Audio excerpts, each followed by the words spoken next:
So one thing I did want to point out here with you is that it's funny because last year I've talked with Jess before on more than one Yeah. occasion, who you're really good friends with here, and before the release of Hell Hath No Fury, he had mentioned before I should talk to you. Unfortunately, it didn't work out that way because I'm assuming it had to do with your schedule. But with that being said, though, when I had checked out the film, one of the things I remember specific with Jesse that he had was very of proud of is that this he felt like at the especially even now I'm sure he feels this way that this was one of his best work he's done. He was very proud of the movie for a number of different reasons. So I've talked to Lewis before, Joseph Cannon, Dominic Vandenberg, and of course Jesse, and I even Oh, talked to you as awesome. well too. So I've talked to a number of different people who have been a part of the movie, and one of the things he pointed out was that you are the main star of the film, and he's talked with you before on many interviews in the past as well. But I have to agree with him on that he was very a strong proponent and highlighting you as being the reason why the film, one of the reasons why the film is as he felt as being one of his best work, and I do agree with that as well. But the one thing I wanted to point out too was that when I had seen your filmography and the amount of work you've done, that I understand that one of the things that Jesse was trying to get worked out was initially, obviously, you were not the first actress in mind for the part of Marie, and then it happened to work out the way where because you happen to be there to kind of help with the cast and doing their line readings for the table reads and whatnot, and then when the initial actress who was assigned up for they were looking for to get for the part for marketing reasons, and it turns out because you happen to be an actress who happened to be the granddaughter of a very well-known Russian actor, that it more or less kind of Mhm. worked on your favor, and then everything kind of fell into place because not only were you prepared for the part, you knew the lines, you already were acquainted with the actors and whatnot, that it just happened to fall in place to work out in your favor in that way. So I haven't seen the film. I had seen some of your previous work beforehand, and I remember because I did a review for the movie, and I remember specifically pointing out that this was a film that I felt like if someone would take notice of what you were capable of pulling off here at a higher level in terms of performances, that this will be the film I think most people would refer back to. That this is one of Nina's Bergman's best work so Mm. far.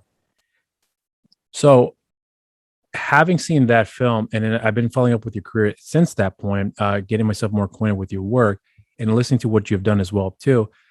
I was actually really curious now that the film has been out for a number of months at this point, if anything has changed for you along the way where you have gotten more notice because of your work from Hell Hath No Fury, and if you've got more opportunities presented because of that film. So I was curious to see how things have changed since the film has been released, the reviews have been getting, because I know you've been posting up, I've been keeping up as well too, the amount of attention the film has gotten since it's been released overseas as well too, and how things have changed for you along the way from that point into where you are with it now. That's a great question. Mm. It changed a lot for me. I just finished a movie in Canada that got released at Cannes, that's coming out, and I got that movie, I think, not just based on Hell Hath No Fury, but because in the past, I would play all these badasses. I sang in a rock band. I ride Mm-hmm. motorcycles. I'm an amateur boxer. So I was a little bit typecast, Mm-hmm. and people had, it's hard as an actor because you want to work and you want to make money making a living of what you do. So you present yourself in as one character, but and it really worked, and I was booking and playing video game characters and stuff. But after Hell Hath No Fury, people I think saw a more vulnerable part, and they're like, Mm-hmm. oh, she's a lot more versatile. Well, before I wasn't really given the chance. I would do a lot of theater, but there's not a lot of people that go and watch theater. Mm-hmm. So I wasn't given the chance, where Jesse gave me the chance. So that opened doors for more versatile parts. Right. That role, like specifically, open a door for more versatile parts. So, this one and another project I have coming up, I think it's a direct result of doing Hell Hath No Fury. So I'm, forever grateful to Jesse. He did take a chance on me. I mean, he was very like, because if Mm. Marie doesn't work in that movie, you don't have a movie. Right. You know? Well, I guess this kind of leads me to some things, because I wanted to see how things have changed for yourself personally in terms of with, because I understand that because you shared on more than one occasion about how you had prepared for the part and you believe that you were best for the part as well too.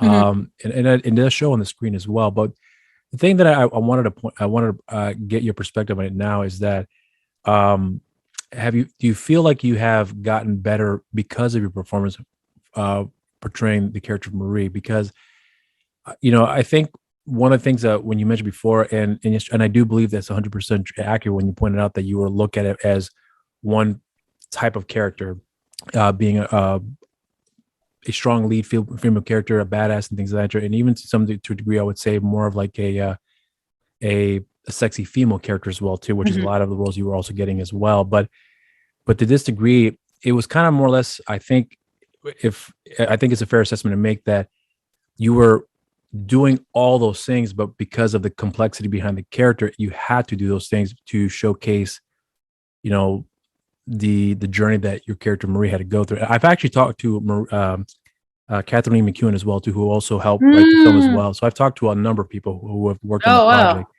So and every time I've spoken with somebody about the story and the journey that the character goes through and what led up to their participation in the film as well too, it if it wasn't for in this case, I think one of the things that I took away from the most, apart from Jesse being very passionate about the story, but really it was mainly from Catherine, who offered a perspective of the character that really helped, I think, in my opinion, give you an opportunity to showcase a side of the character that was very complex, which is one of the reasons why I love the film as well too. And because I haven't seen White Elephant yet, but I think it was one of the reasons why I think it worked very well for Jesse in terms of being one of his best films, is because there was a complexity about not just your character but all the other characters as well too. Von Yeah. Bruckner, Lewis's characters as well too. Of course, Dominic's characters as well, being a very kind of an oddball character, and I mean that in a good way too, where he's very obsessive, but there's a complexity behind his character as well too that all kind of Mhm. leads around your character.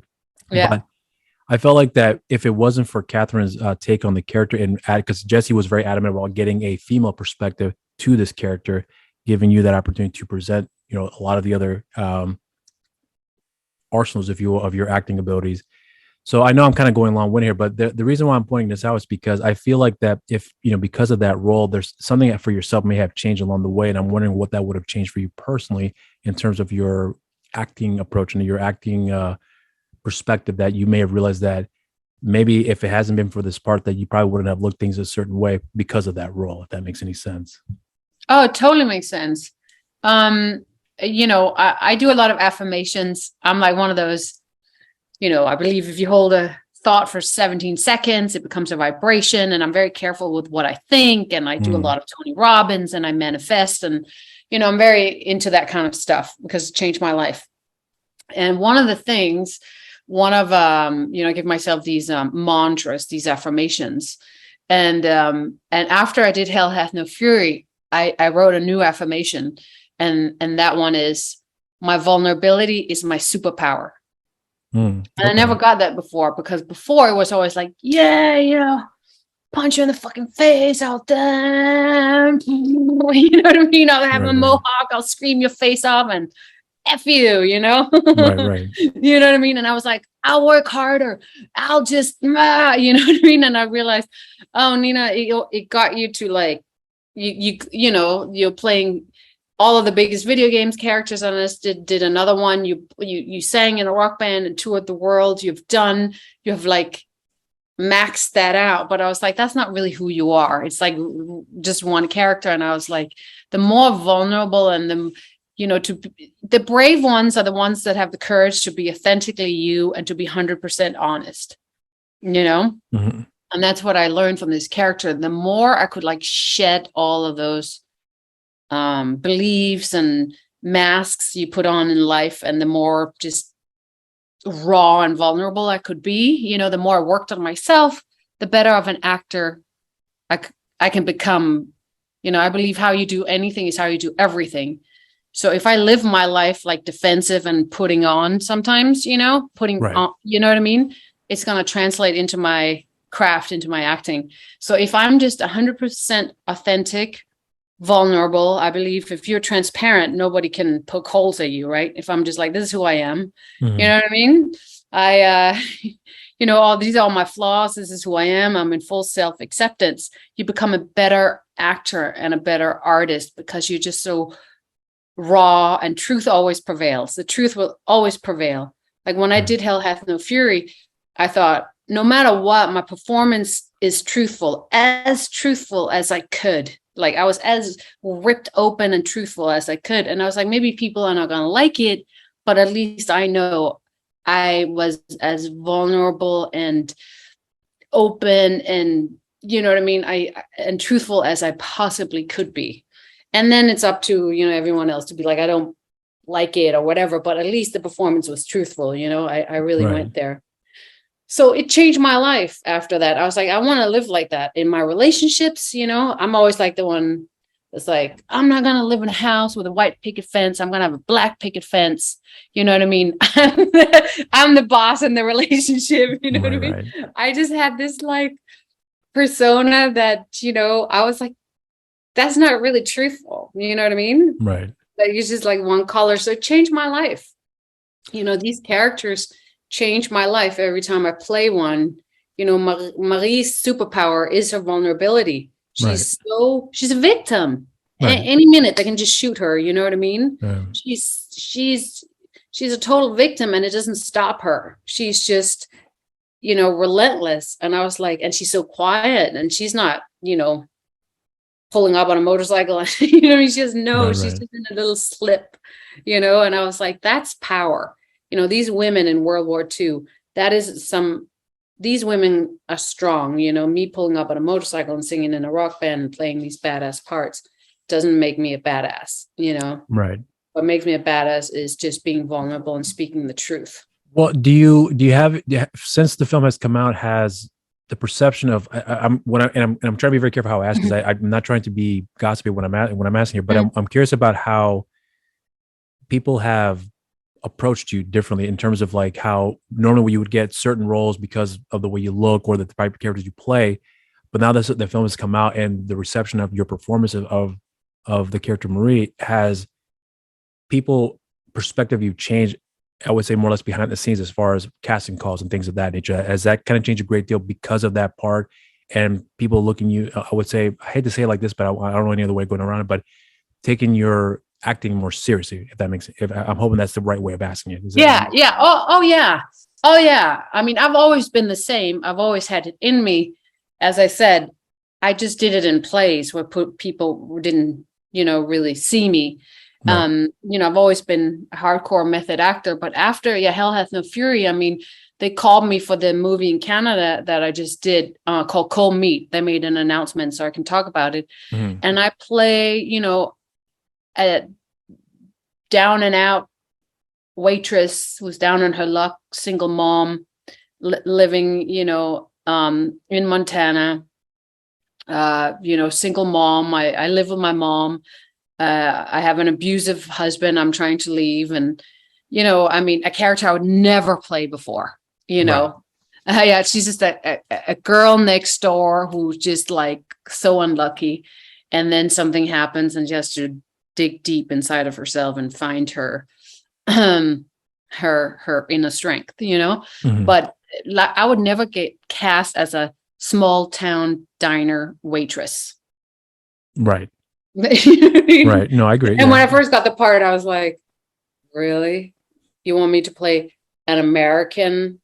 Did you think she's American? An American in the beginning, an American, like small town waitress. And I was like, wow. I was like, I don't know. So to me, that's a lot more challenging than playing the badasses, Mm-hmm. So I put on a lot of weight. I, just, didn't do my roots, ate crap food, just try to feel like how she felt in her body. Right. Got the clothes she wore. And I just felt like, ugh. You know what I mean? And I'm one of those like green juice every day, eat my vegan food, exercise, and always feel good, Right. So it was just so interesting to play these parts. And I think definitely, it was a direct offer, this movie. I would not have had that direct offer if it wasn't for Hell Hath No Fury, because they saw something in that. They saw her vulnerability, that, as I was talking about before, Right. This diner waitress, single mom. I mean, she's a complete victim, Right. and now I think people are willing to take chances on me more because they, I've done it, I've shown that I can do it, so now they're Right. willing to take chances, so yeah, so it's been, it's like people think, oh, you have one movie and then the world explodes and you have 50 offers. And, for me, it's been like a very slow and steady, Right. you know what I mean? One after the other, and then another one. And then, I'm doing an action one now I'm getting ready for. And then after that, I'm doing a dream one, like a dream one. Mm. And then it's just like very slow and steady. For me, it hasn't been one part and then, Well, I think because there's a question that I want to ask, but I want to ask this one first here because there's something that I was actually curious about. Because when I listen to you talk, because I've listened to several conversations you've had for, I think as far as going like 10 years, if I recall correctly. But the thing that I've gathered from you, and even with my conversation with Jesse, and I would even say with even with Sean as well too, there's variations about how I've come across where, because it's this all leads back to Hell Hath No Fury, but there's a reason why I'm pointing this out here is because there was something about the way that Jesse would talk about you, especially now that you've worked in the film, and then you being a part of the the viewing of the various cuts of the film. And even at one point, I think Catherine, I think may have seen, I think maybe the final cut, if I recall correctly. It's been a while since I've heard the conversation, but I did remember her pointing out that you were there. But I wasn't sure if at any point, if you're, because I think she may have said too that you had some opinions about how you looked at the cut that you didn't like, or maybe did like. She didn't go into specifics here because she kind of more or less just was I think from how I understood it, more of a spectator, just watching the cut and having everyone else partake in their opinions about the cut of the film. So just from hearing that, I kind of got the feeling that your opinion on the matter of, not just because of your relationship with Jesse, but your opinion mattered on the fact that how your view of the character and your view of the film, of the character in the film, I should say, was they listened to that. So I'm wondering to what degree from that experience that you can recall that whenever you said something to Jesse or whenever you said something to Sean or anybody in general that was responsible for how the final look of the film, did they actually listen to your opinion in the matter, where they realized that what you had said had some weight behind it, where they felt like it made a difference to how the final cut of the film turned out? Because I'm really curious about how, if considering how you had made the character Marie, that after the fact your opinion still mattered and still carried along the way in the post-production, if that makes any sense. I hope that's kind of a fair question to ask for you in that. Yeah, no, you're asking good questions. I mean, I invested so much in Marie, Right. and I think I knew her better than anyone else, because I go crazy when it comes to research, and I had a clear vision of what she would do and what she would not do. And so when I saw the first edit, there was a lot of things where I was like, oh no, you know what I mean? Because it didn't feel truthful to me. But I am very careful. This is a Jesse Johnson movie and I'm hired as the actor. Right. So I was very careful to pick the moments about my opinions, you know what I mean? So I picked like the very specific moments where I was like, that's make or break her character, you know what I mean? Or make or break the movie, in my opinion, So I would give those notes very carefully. And, I'm just one of those actors. I'm with everything, the hair, I already have done it like how I thought she should have it. The wardrobe brought me like this bra. And I was like, that's not the bra they wear in that time in 30s and 40s. It's very specific. You know what I mean? Yeah, I know what you're referring to. Stockings weren't, you know what I mean? They didn't have the glue back then. You know what I mean? Yeah. To hold the stockings up. Like I go a little crazy, with the dirt. I like to use dirt. I don't, the makeup dirt sometimes gets a little too Okay.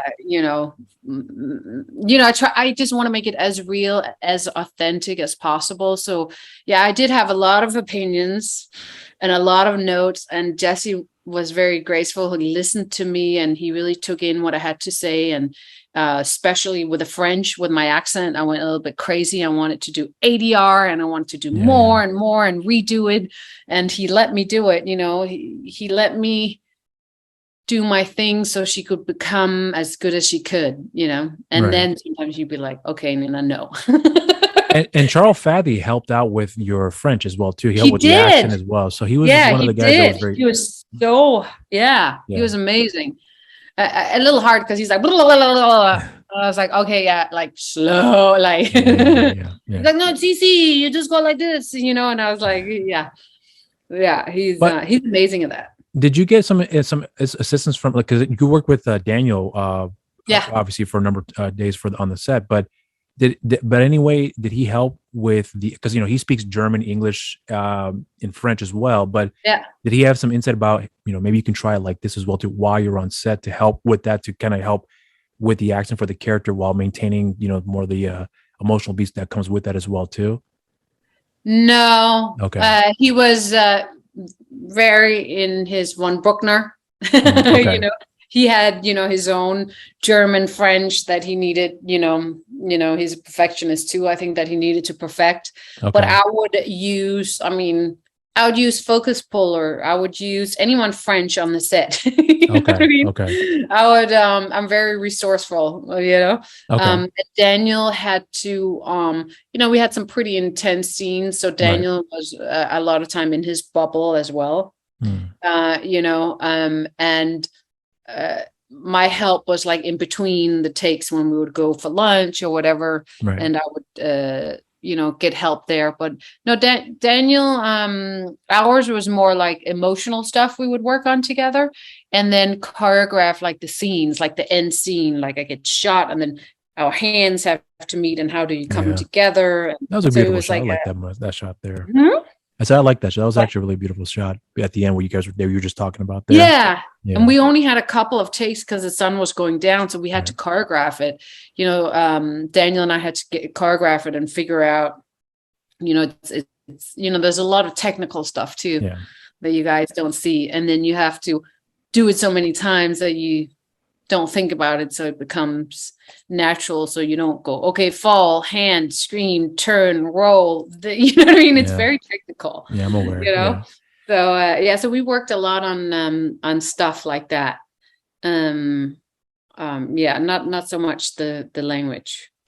Yeah. So here's something that I kind of wanted to get into real quick is so getting into the accents, because here's one thing that I knew about you since I became more aware of you, was that I know you were born in Denmark, but what's funny is that I was actually trying to find something that I could pick up from that where you speak your native language, and the only thing I actually found that I've come across here was a short film that you did on YouTube. Well, that's on YouTube right now. It's called Invincible, and so that was the only film that I found where you actually spoke Dutch, or Danish. Is it Danish? Because I keep Danish. Okay.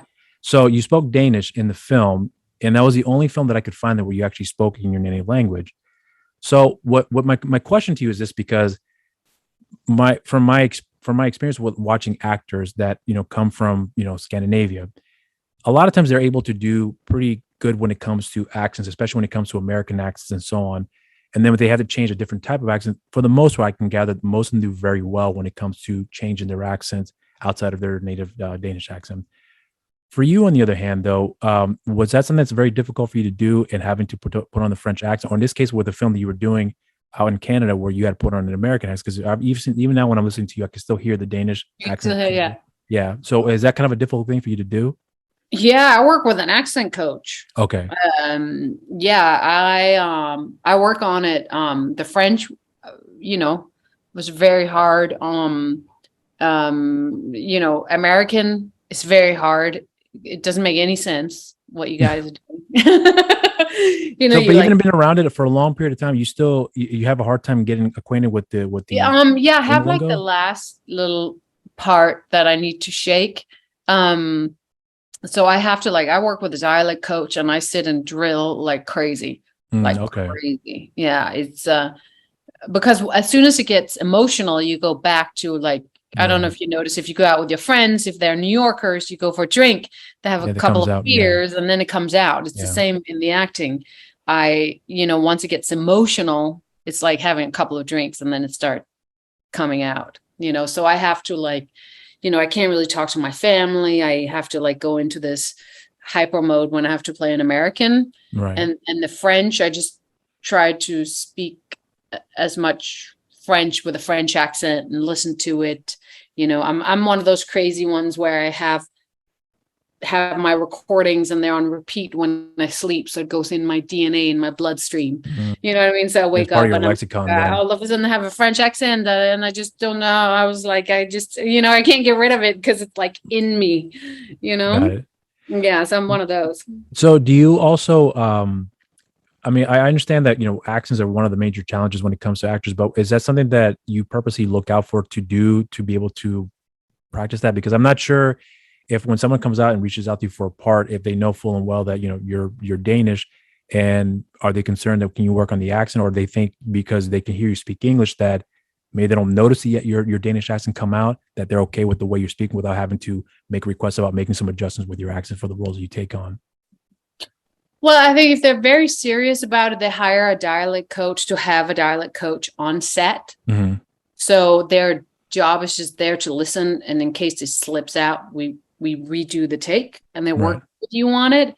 But a lot of times, it hasn't been it hasn't been a problem, because the characters I played somehow make sense if they had a little bit of an accent. I'm trying to think. I mean, sometimes I don't get the job because, it's one of those, if they know that I'm Danish, then they're going to hear the accent no matter what I do. Interesting.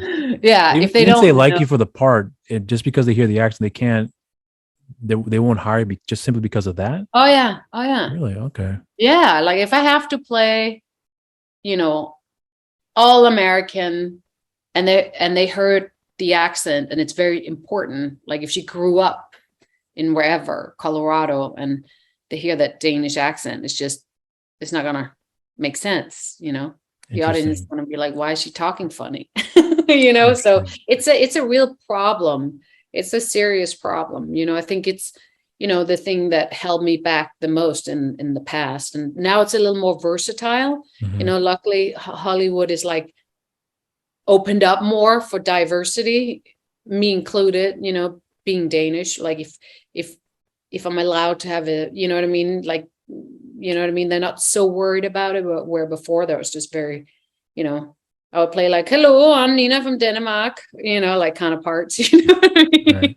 mean? Well, so Yeah. this kind of leads me to another question that I want to get into with you because I've heard you share it on countless occasions where you talked about a lot of the hardships that you've dealt with when especially when you talk about your record label signing Mm-hmm. with, I think, with Warner Bros. You talked about it on more Yeah. than one occasion, but the thing that I've gathered from you, because you've said it before on more than one occasion as well, that you keep fighting, you keep moving forward here. But Mm-hmm. I'm curious though now, because for yourself with Yeah. the some of the setbacks you're dealt with here. In this case, for example, the fact that you have your Danish accent, and then Yeah. even though they like you for the part, they're not going to hire you because just simply because of that. You're great, but Mm-hmm. you can't get past the accent. But with that, on top of other things along the way that you've dealt with throughout the years, with all the setbacks, and I hope you don't mind me bringing this up here, but the fact with when you did the reel with Jesse on Wonder Woman, you had shared before something that I found really interesting, and I was wondering to see what your perspective on that was, which was the fact that when Warner Bros. Were calling in for auditions for various actresses to play the part of Wonder Woman, they Mm-hmm. brought you in here, but no one knew that you had played Wonder Woman in that reel that they were impressed with. So you have a major hurdle in that respect where people didn't recognize you, and clearly they love what they saw, but for some reason it never worked out in you getting the part. But what I'm curious about is that dealing with those setbacks that you were dealt with here throughout the years, because I would imagine some setbacks are much harder to deal with than Mm-hmm. others. Um, and I'm sure there are good days and there are bad days where some things are much easier to deal with than others. But for yourself, though, I'm not sure if you've ever felt like not saying giving up, but maybe taking a break from all the what you're doing right now with the music and and being in the industry overall, because it's a very, very hard business. But somehow, you managed to be able to get by with finding good people you've worked with that have given you an opportunity to be able to work on several projects that have been able to keep you moving forward along the way. So I'm wondering what it was for you that has helped you along the way during those periods of time where those rejections or those potential projects that came up and then never came to fruition that may have messed with you, but yet somehow you've been able to come along the way to be able to overcome that. So I know it's a long question, but I hope you understand where I'm coming from with that. No, yeah, I totally get it. Well, I quit every other day. I'm like, not because of the acting and, the art, but because of the business. So I quit every other day. I'm like, oh my God, I just can't. But in my case, I don't have any other talents. I can't cook. I can't type. I worked as a waitress for 4 hours, then I got fired. I can't do 9 to 5. I'll just die inside. I never had a choice. So, when people want to be actors or whatever, I always say, if you have to think about it, and should I enter into that career, even thinking about it, then don't do it. For me, it's not a choice. Mm-hmm. This is what I'm here to do. I'm just going to I'm going to die trying, mm-hmm. I'll do my plays. I'll produce things myself. This is when I feel alive. This is, you know what I mean? This is my nourishment. So for me, it has never been a choice. It doesn't make it easier. But at this point in my life, I just, I don't get upset anymore. Like with the Wonder Woman thing, I wasn't right for it. They didn't want Jesse and I's Wonder Woman. Right. It was a very different take, on the whole thing. They wanted something a little lighter. They wanted, Gal Gadot is a complete different character than me, a complete different. She's perfect. You know what I mean? She's perfect for it. And I'm very happy that she's actually the one that got it. So that didn't, that didn't crush me. And it's not personal. It's kind of like dating. You can't be upset if it doesn't fit. If it doesn't fit, it doesn't fit. You know what I mean? It's nothing personal. You just don't, you know what I mean? You just don't fit. And I mean, I'm getting now, I'm in the 12-step program, and they say, what's God? I don't believe in God, but in a higher power, whatever, what's God's rejection is God's protection. So what I've learned is a lot of times I didn't get certain parts, but then something else would come out of it. You know what I mean? Right. Like it wasn't, maybe I wasn't ready to handle it. Maybe I would have flopped. Maybe I was too insecure. Maybe I wasn't good enough. You know what I mean? There's so many factors in there. Right. And now I just kind of go with the flow. I do the work. I work really hard. I always study. I take my craft very seriously. I don't half-ass it. I give 100%. And then I just leave the results, and I used to hate auditioning because I would want the job. Now I just did an audition. I was like, oh my God, what an amazing thing. I get to play this character for a few hours. I get to study her. I get to learn her lines. I get to work on these insane scripts and characters. And then I get to put myself on tape as an acting exercise and to live in her shoes for a little bit. And then I just let it go. If it happens, it happens. If it doesn't, I'm on to the next one, Interesting. And then creating my own stuff has been very gratifying. I think you have to create your own stuff too. Yeah. So I started doing that. So yeah, I just don't take it personally anymore. Okay. So that's the biggest thing you've learned about having to deal with it. And it's not taking the person with the rejection. I have looked like the producer's ex-girlfriend, and he just couldn't deal. She's like, every time I look at you, you just remind me of my ex-girlfriend. Sorry. You know what I mean? It's like, just like dating. If it doesn't, if it doesn't, there's just so many factors. You book the movie, and then it doesn't happen. I booked the movie, when I first started with John Malkovich, shot the whole thing in Zurich, starring in it, never came out. You know what I mean? There's just so many things. Like, you just can't. So now I'm just like, I'm in gratitude. I wake up, I do the work, I focus on the next indicated action I need to take. I do my best, and then the results, just completely let go of the results. So I guess in this case, because since we're running low on time, I guess I want to say this in closing here for you because one of the reasons why I wanted to talk to you was because yes, it's true that Jesse did make the recommendation for me to reach out to you and speak with you, and I'm glad that he did because I'll be honest with you, if even though because if I believe that at the time, if I had saw Hell Hath No Fury, me being as anticipating for the film as I was learning about it for a while, when he had first kind of hinted at it the very first time we spoke, which is like well over a year ago. But the point is that I'm not sure if I would have looked at you as an actress or you as a person the same way if it wasn't for his insistence on you have to talk to Nina, because he was very adamant about she is the star of the film. Like he really put you in a pedestal and with the recommendation.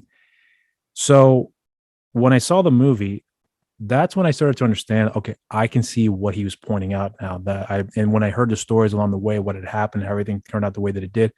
I thought it was a fascinating story. And I'll be honest with you, I'm the type of person that I guess I do love movies. That's something that I'll always carry with me, but I'm more interested in about the journey that led up to the film and the events that led up after the film. That's the things that I'm most interested in, because then I can understand what you as a person have learned along the way about what led up to it, and then what you've learned from those experiences after the events, and then the next set of events that occurred that may have presented more opportunities, or maybe they weren't there, but what have you learned from that experience? So there's a lot of different layers that I'm really interested about and taking away from this conversation. So that way, the next film that I watch that you're going to be in, I'll always remember those little details of what could have led up to that event. So I do want to thank you for giving me your time, because I know you're very busy here, but I appreciate you taking the time to explain these finer details that I've been wanting to ask you for quite some time. But I'm not sure if there's anything in particular that you are able to discuss about what people can be expecting in the upcoming future, because I know you mentioned about the film that what you had shot in Canada, it's out in Cannes right now, or I think this festival's over at this point. But is there anything in particular that you're able to point out right now that people could be aware of to look out for you, that you are able to have them anticipate here down the line? Yeah, I have one out that came out like a month ago, I think, called Seize the Night. Oh, yeah, I saw that. I forgot to mention that. I did see that. Yeah. Saw it twice, actually. Yeah.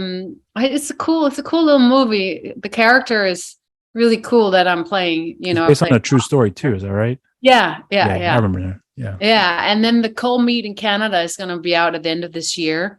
And then I'm in another video game, if you're into that, The Crew, with cars and motorcycles, and I play the first main character in it, called Kiki, like a badass chick. And then what else? If you like commercials and fun stuff, I'm the sax girl. Oh, I saw that. Yeah, I saw it. So there's funny. 5 of them out. I gotta post them. I just have been so busy. And I'm getting spammed with messages because it's going to be international now. It's doing really well, and it's just hilarious. The characters I create is hilarious. Yeah. I thought so that one was fun. And what else am I doing? I'm probably missing something. But the Cold Meat I'm very excited about. It's with Ellen Leach from Downton Abbey. And, no, she's he's a really good actor. I'm really excited about that one. And then, I start, the 2 other ones I've coming up. I can't talk about them yet, but yeah, it's really exciting. I mean, it's really,